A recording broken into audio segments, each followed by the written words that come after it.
নমস্কার বন্ধুরা, কেসি blog and কিচেনে সবাইকে স্বাগত। আজ আমি নিয়ে এসেছি মাছের একরকম রেসিপি। এই ধরনের মাছ বানিয়ে নিলে কিন্তু খেতে ভীষণ ভালো লাগে আর খুব ঝটপট হয়েও যায়। চলো দেখে নিই কীভাবে বানাচ্ছি। দেখো, আমি কয়েক পিস মাছ ভালো করে ধুয়ে নিয়ে নুন হলুদ মাখিয়ে খানিকক্ষণ আমি রেখে দেবো। এটা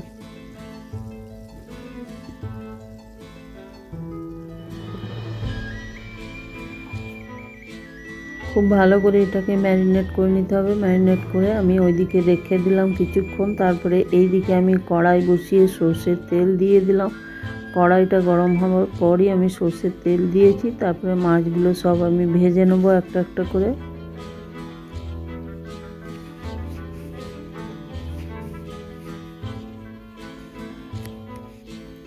মাছগুলো এইদিকে ততক্ষণে ভাজা হতে থাকুক, ততক্ষণে আমি মশলাটা করে নিয়ে এদিকে দেখো আমি মিক্সির জারে কিছুটা আদা দিয়েছি, কয়েকটা কাঁচা লঙ্কা, তারপরে ধনে পাতা দিলাম, ধনে পাতা ডাঁটি সমেত দিয়েছি। তারপরে একটা মিডিয়াম সাইজের টমেটো আমি পেস্ট করে ওইদিকে রেখে নিলাম। তারপরে এইদিকে দেখো একটা বাটির মধ্যে আমি দিয়ে দিলাম ধনে গুঁড়ো, জিরে গুঁড়ো, হলুদ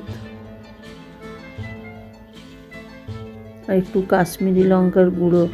এই মশলাটা আমি গুলে কিছুক্ষণ রেখে দিলাম। এই ধরনের গুঁড়ো মশলায় রান্না করলে কিন্তু কিছুক্ষণ আগে যদি গুলে রেখে দেওয়া হয় তাহলে তরকারির টেস্টটা ভীষণই ভালো লাগে।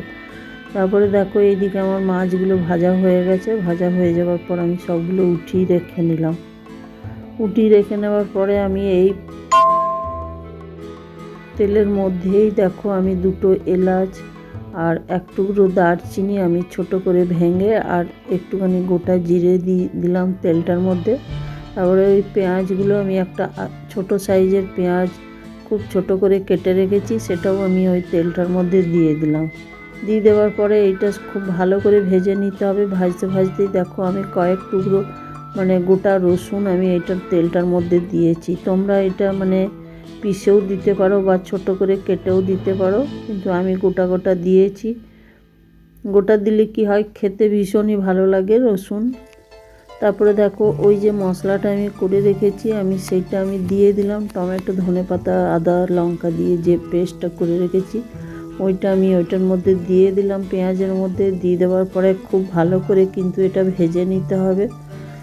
লো টু মিডিয়াম আছে সমানে ভেজে নিতে হবে। ভেজে নেবার পরে ওই যে মশলাটা জিরে গুঁড়ো ধনে গুঁড়ো ওই মশলাটা আমি এর মধ্যে দিয়ে দিলাম। কিন্তু ওর মধ্যে কিন্তু নুন দিইনি, নুনটা আমি এখনই দেব। তারপরে দেখো ভেজে ঢাকা দিয়ে আমি মশলাটা ভেজে নিচ্ছি।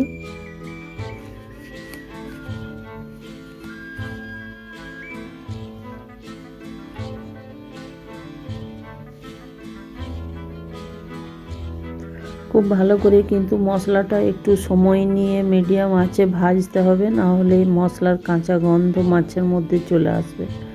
দেখো খুব ভালো করে আমার ভাজা হয়ে গেছে। ওরই মধ্যে আমি একটুখানি নুনও দিয়ে দিয়েছিলাম।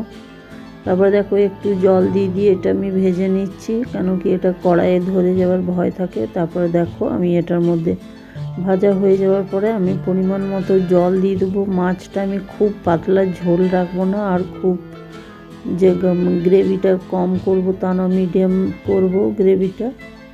কেন কি এই ধরনের মাছ তো বেশিরভাগ আমরা ভাতের সাথেই খাই, সেই জন্য একটু গ্রেভিটা মোটামুটি রাখবো। তারপরে দেখো আমার ঝোলটা ফুটে গেছে। ফুটে যাওয়ার পরে 2-3টে কাঁচা লঙ্কা আমি চিড়ে দিয়ে দিলাম এটার মধ্যে। দিয়ে দেওয়ার পরে দেখো মাছগুলো আমি এটার মধ্যে দিয়ে দিলাম।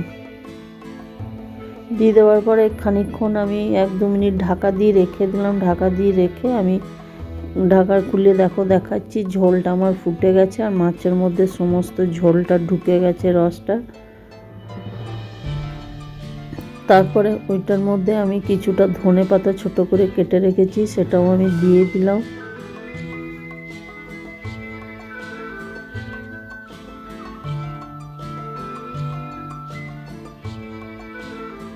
দিয়ে দেওয়ার পরে একটুখানি আমি ঝোলটা আরও একটু ফুটিয়ে নিলাম।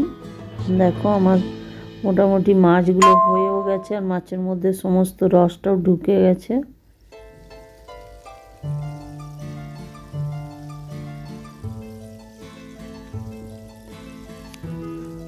দেখো আমি গ্যাসটা বন্ধ করে দিলাম, গ্যাসটা বন্ধ করে ঢাকা দিয়ে রেখে দেওয়ার পর কিছুক্ষণ ফিরে এলাম। দেখো তারপরে বলে দিই আমার রেসিপি কেমন লাগলো, তাহলে লাইক শেয়ার কমেন্ট করে জানাবেন আর সাবস্ক্রাইব করার অনুরোধ রইল। দেখুন তারপরে আমি একটা প্লেটের মধ্যে মাছটা আমি ঢেলে নিলাম। সে